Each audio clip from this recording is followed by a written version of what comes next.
நம்ம அன்றைக்கி வந்து கேரட்டு சாதம் செய்ய போகிறோம். கேரட்டை வாங்கி நல்லா தொலியை சீவிட்டு கழுவி எடுத்து வச்சுருக்கோம். தொலியெல்லாம் நல்லாவே சீவிட்டு நல்லா இங்கிட்டுலாம் வெட்டிட்டு இப்போ நம்ம வந்து கேரட்டை சீவ போகிறோம்.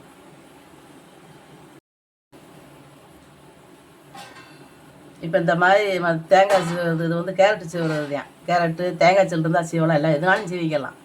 இந்த மாதிரி பெரிய கண்ணாக பார்த்து எடுத்து வச்சுக்கிட்டு சீவிக்கிறோம்.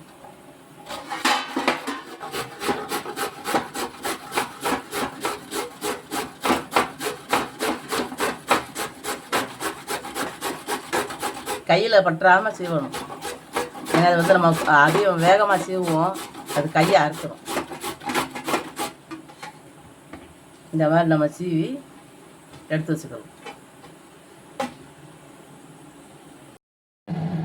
நம்ம கேரட்டை பூரா நல்லா சீவி வச்சுருக்கோம். இப்போ வந்து நம்ம கேரட்டு சாதத்துக்கு நம்ம இப்போ அதை வதக்க போகிறோம். நம்ம எண்ணெய் ஊற்றி வச்சுருக்கோம், எண்ணெய் காஞ்சிக்கிட்டு இருக்கு. இப்போ வந்து கடுகு உளுந்து போட்டுக்கிறோம். கொஞ்சம் உளுந்து அதிகமாக போட்டால் நல்லா இருக்கும்.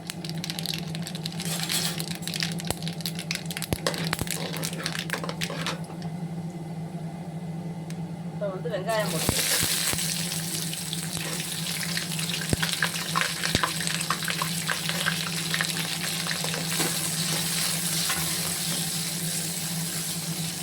இது வந்து ஒரு கண்ணாடி பழத்துக்கு வதங்கணும்.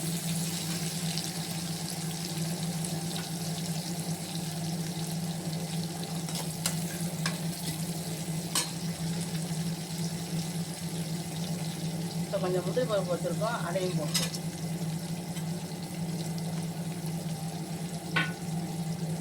முந்திரி பருப்பு வேணுன்னா போட்டுக்கலாம், இருந்தால் போட்டுக்கலாம், இல்லைன்னா விட்டுறலாம். கருவேப்பிலை வச்சுருக்கோம், அதை போட்டு.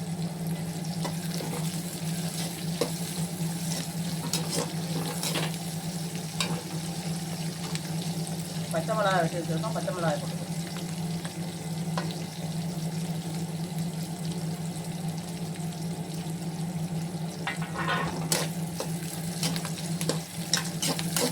இது எல்லாமே ஒரு கண்ணாடி பதத்துக்கு வதக்கிக்கிறோம்.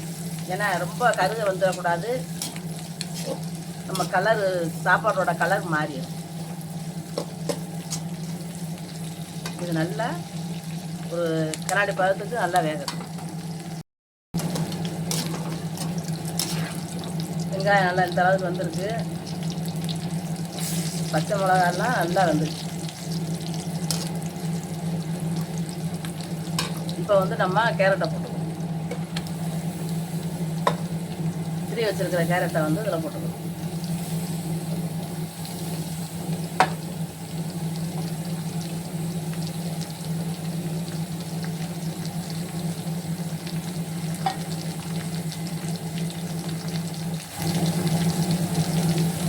இதுக்கு காண்ற அளவுக்கு தூள் உப்பு போடும். நம்ம ரொம்ப உப்பு போட்டுறக்கூடாது, ஏன்னா நம்ம வந்து சாதம் வடிக்கும் செய்யும்போது அதில் உப்பு போட்டிருக்கோம். குக்கரில் தான் வைப்பேன் சாப்பாடு, அதில் உப்பு போட்டு தான் செய்வேன். அப்போ நம்ம உப்பு வந்து இதில் கம்மியாக போட்டுக்கணும்.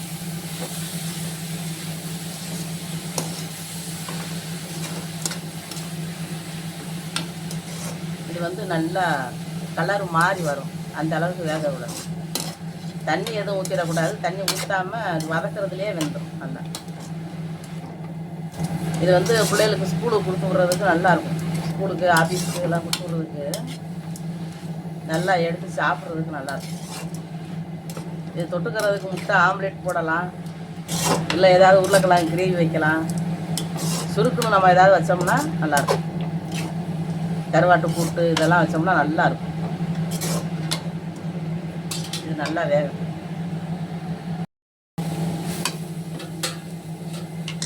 கேரட் நல்லா வெந்துருச்சு, இந்த அளவுக்கு வந்தால் போதும்.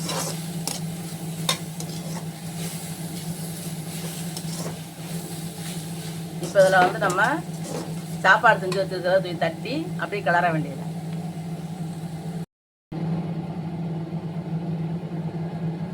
நம்ம அதை வந்து சாப்பாடு வச்சுருக்கோம் குக்கரில்.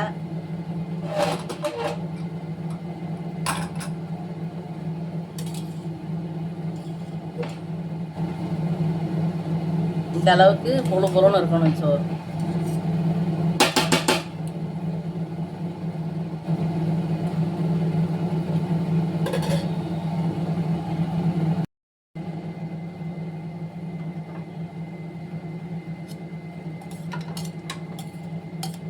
இப்போ வந்து நம்ம சோறு அதில் போடுறோம்.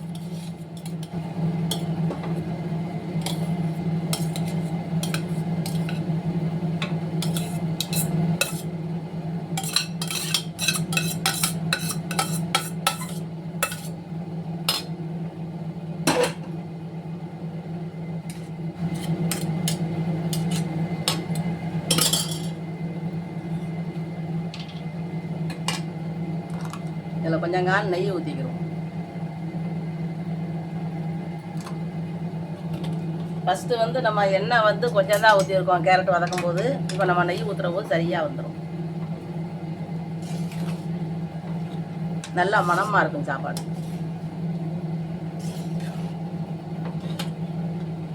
நெய் வந்து கண்டிப்பாக ஊற்றித்தான் ஆகணும்னு தேவையில்லை. நம்ம அது வேணும்னா ஊற்றிக்கலாம், அவ்வளோதான். இதெல்லாம் வந்து நம்ம ஊற்றணும், முந்திரி பருப்பு இதெல்லாம் போடணும்னு இந்த கேரட் சாதத்துக்கு தேவையில்லாதது. வேணும்னா நமக்கு சாப்பிட்றதுக்கு ருசியாக இருக்கணும்னா நம்ம என்னன்னாலும் போட்டுக்கலாம். நான் கொஞ்சம் தான் போட்டிருக்கேன் முந்திரி பருப்பு, நிறையா போடணுனாலும் போட்டுக்கலாம். இந்த சோறு பூராமே இந்த கேரட்டு படுற அளவுக்கு நம்ம இப்படி பிரட்டி விட்டுக்கிறோம். நம்ம அடுப்பை வந்து ஆஃப் பண்ணிட்டோம். அடுப்பு நம்ம வச்சுருந்தோம்னா பாத்திரத்தில் ஒட்ட ஆரம்பிச்சிடும். இது வந்து நமக்கு இந்த அளவு பொழுவுன்னு இருந்தால் தான் சாப்பிட்றதுக்கு நல்லாயிருக்கும். ரொம்ப சோறு குழஞ்சிடக்கூடாது. லெமன் சாதம், தக்காளி சாதம், எல்லா சாதத்துக்குமே நமக்கு தயிர் சாதம் தவிர மற்ற எல்லா சாதமுமே பொழுவுன்னு இருந்தால் தான் நல்லாயிருக்கும். புளி சாதம் எல்லாமே நம்ம எடுத்து சாப்பிட்றதுக்கு நல்லா பொழுன்னு இருக்கும். இந்த கேரட் வந்து இந்த சோறில் ஒட்டுற போது நம்ம சாப்பாடு வந்து மஞ்சள் கணக்காக ஆயிரும். ஏன்னா நம்ம குங்குமப்பூ போட்ட மாதிரி ஆயிரும் இந்த கேரட்டோட கலர். பிள்ளைய வந்து கேரட்லாம் சாப்பிட மாட்டேங்கிறாங்க. பொரிச்சு நம்ம இதில் தேங்காய் பூ போட்டு நம்ம செஞ்சோம்னா கேரட்டு பொரியல் ஆயிரும். இப்போ நம்ம வந்து அந்த மாதிரி தேங்காய் பூலாம் போடாதனால இப்போ சாப்பாட்டை அதில் தூக்கி தட்டி இப்போ கிளறி வச்சுக்கிட்டு இருக்கோம். சோறு நல்லா குங்குமம் போட்ட மாதிரி, குங்குமப்பூ போட்டால் எந்த கலரில் வருமோ அந்த மஞ்சளில் வந்துடும். இதில் மஞ்சள் பொடி இதெல்லாம் போடக்கூடாது.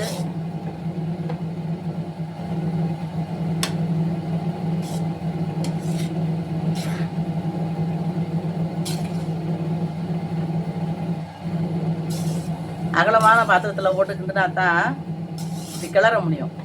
நம்ம ஒடுக்கமான பாத்திரம்னா சோறு வந்து இப்படி கிளற முடியாது. சோறு ரொம்ப குழைய ஆரம்பிச்சிடும் இப்படி கிண்டுற போது. இப்போ சாப்பாடு ரெடி ஆயிடுச்சு.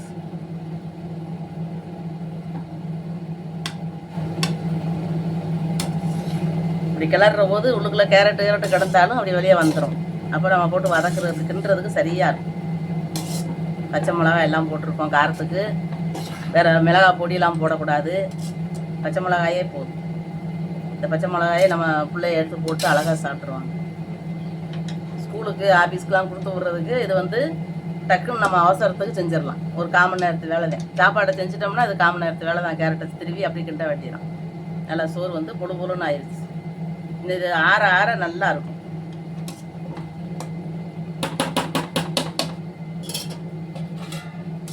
இந்த மாதிரி நீங்களும் செஞ்சு சாப்பிட்டு பாருங்கள். ஸ்கூல் பிள்ளைகளுக்கு, ஆஃபீஸ் போகிறவங்களுக்கு உடனே நமக்கு செய்கிறதுக்கு ஒன்றும் இல்லையா ஊற்றி கொடுக்க நினச்சோம்னா தேங்காய் சாதம், இந்த மாதிரி கேரட்டு சாதமெல்லாம் சீக்கிரத்தில் நம்ம செஞ்சிடலாம். சாப்பாட்டை மட்டும் நம்ம செஞ்சு வச்சுக்கிட்டோம் அப்படின்னா அங்கிட்டு தேங்காய் சாதம் செய்யணும்னா டக்குன்னு தேங்காய் பூ திருவி அதை போட்டு விட்டுறலாம். இப்போ கேரட்னாலும் கேரட் அதே மாதிரி தான். அதையும் நல்லா திருவி அது நல்லா தொலியை முதல்ல நல்லா சீவிட்டு கழுவிட்டு அதுக்கப்புறமா நம்ம சீவணும். மண்ணுன்னு இருந்துடக்கூடாது. நெருக்குன்னு இருக்கும். கேரட்டுக்குள்ளே மண் கல் இருக்கும் ஏதாவது. அதனால் இந்த மாதிரி செஞ்சு சாப்பிட்டு பாருங்கள். இந்த வீடியோ பிடிச்சிருந்துச்சுன்னா லைக் பண்ணுங்கள், ஷேர் பண்ணுங்கள், சப்ஸ்கிரைப் பண்ணுங்கள், பக்கத்தில் இருக்கிற பெல் பட்டனை அமைக்க விட்ருங்க.